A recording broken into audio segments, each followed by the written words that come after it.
Hey everyone, welcome back to the channel. Today we're going to discuss a question that we get all the time.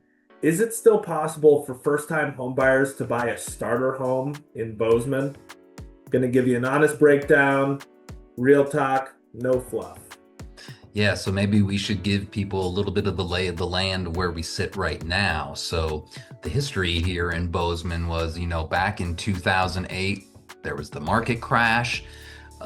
The property values here kind of froze for the next year or two and then slowly started to rise up until, 2020 when COVID hit. Yeah, when people think of a starter home, I think they typically think of a home smaller with deferred maintenance that they can purchase, fix up while they live there. And like Adam alluded to, there really just isn't that much opportunity for those these days. Between 2020 and 2023, so many people were looking for a deal but wanted to get into the Bozeman market or, had businesses where that was their model. They would fix and flip or fix and hold and rent. I myself have done it. It's a great way to build equity, but there aren't a lot of homes with deferred maintenance these days.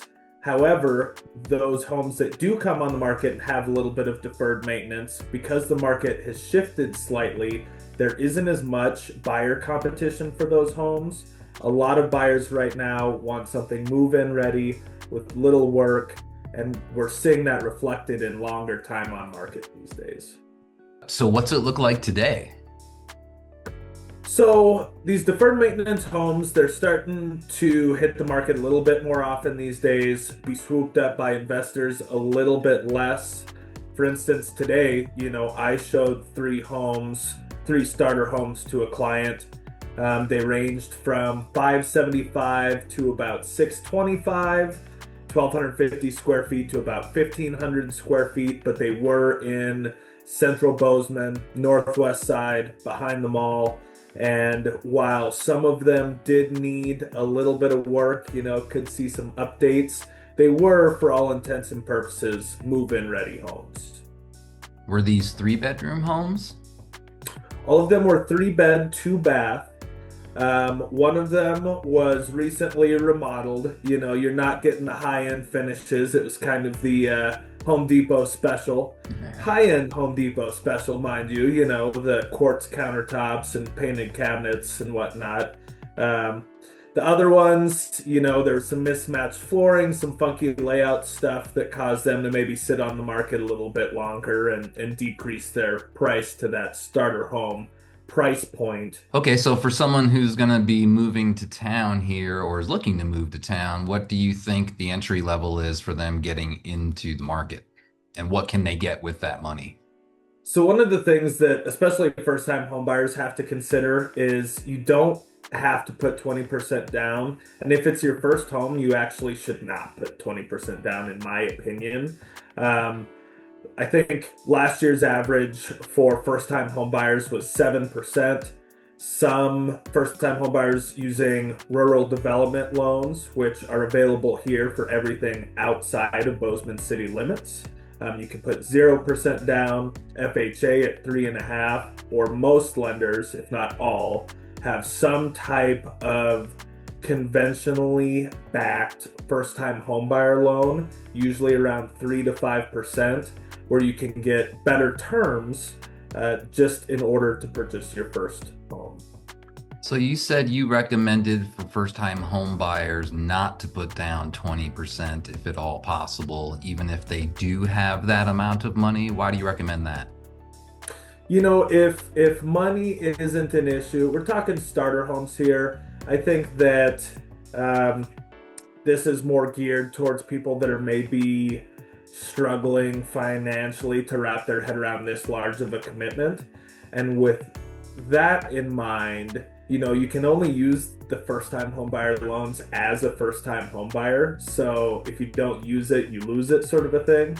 If you have, money to put down 20% or more on a home, I'm not saying don't do it, just consider your options. If you do put down more than 20%, you can save yourself potentially a couple $100 a month on mortgage insurance.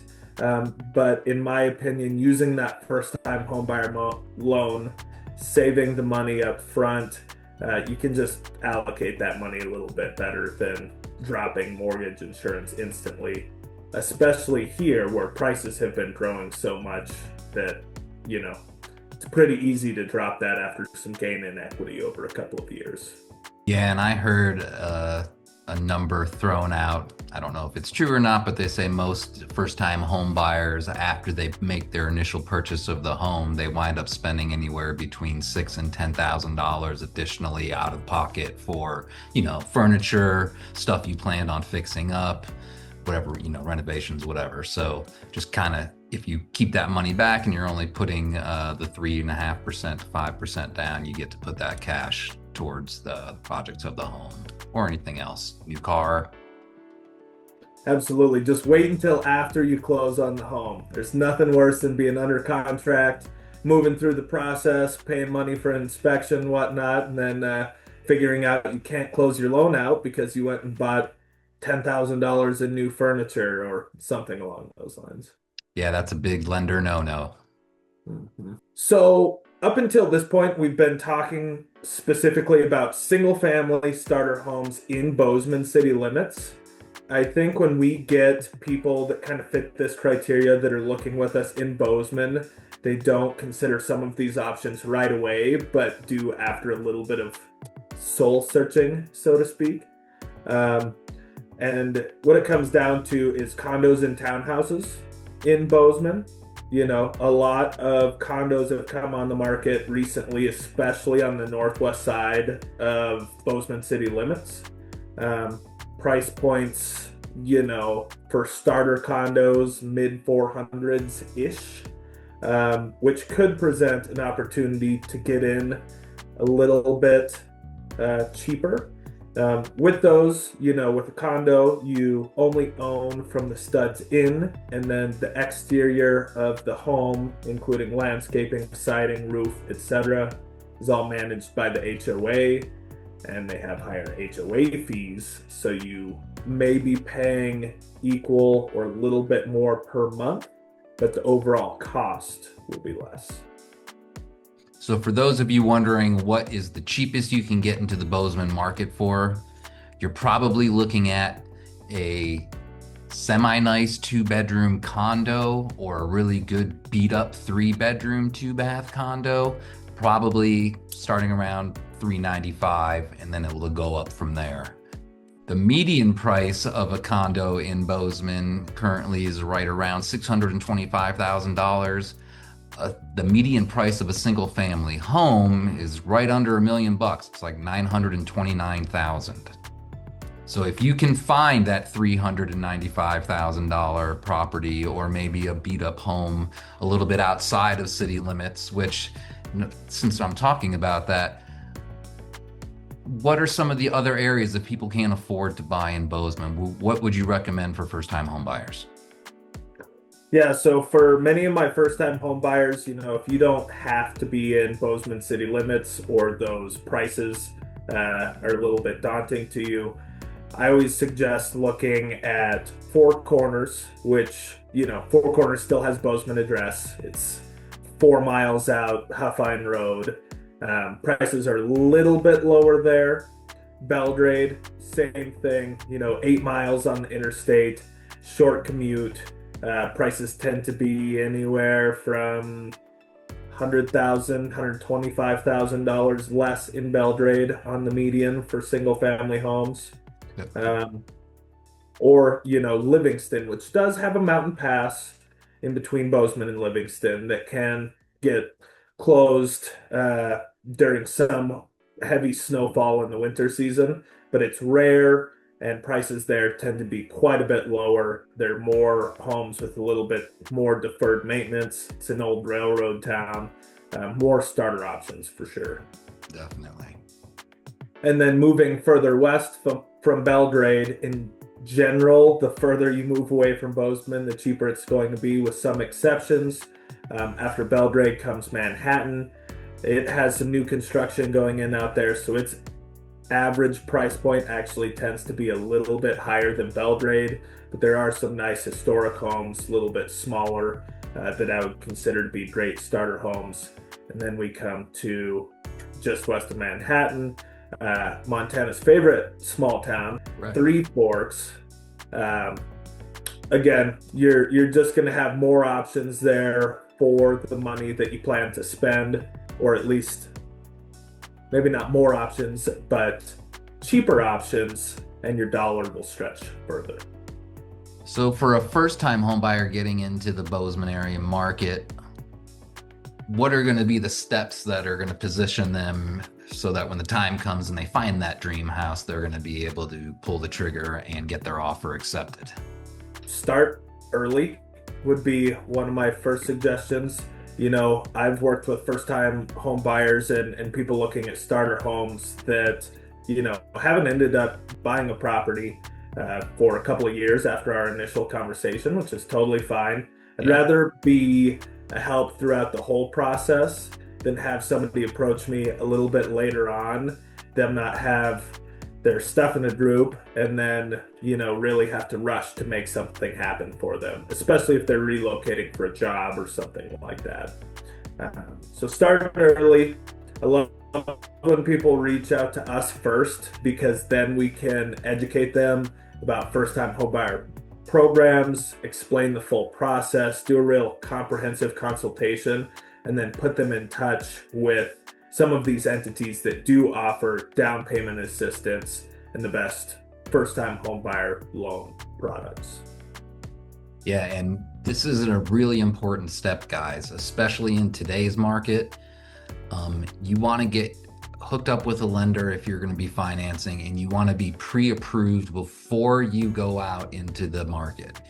Now, you always hear real estate agents say this, and it always makes sense, but especially right now in today's market with the competition that's starting to show back up, and with frustrated sellers who have had their properties sitting on the market a long time, they don't want to show the property or their home unless you've been pre-approved, and they want proof of it. They don't want to know that, yeah, you got the money, or yeah, I've talked to a lender, they say I can get it. They want a physical proof. So you either have to have your pre-approval or pre-qualification letter from your lender, or you can just do, if you're paying cash, you can just do some sort of quick snapshot that's redacted showing that you have an account with the funds sufficient to pay for the property. Next steps after getting pre-approved, passing the letter on to me so I have it in the file and can show it to any sellers that require pre-approval or proof of funds.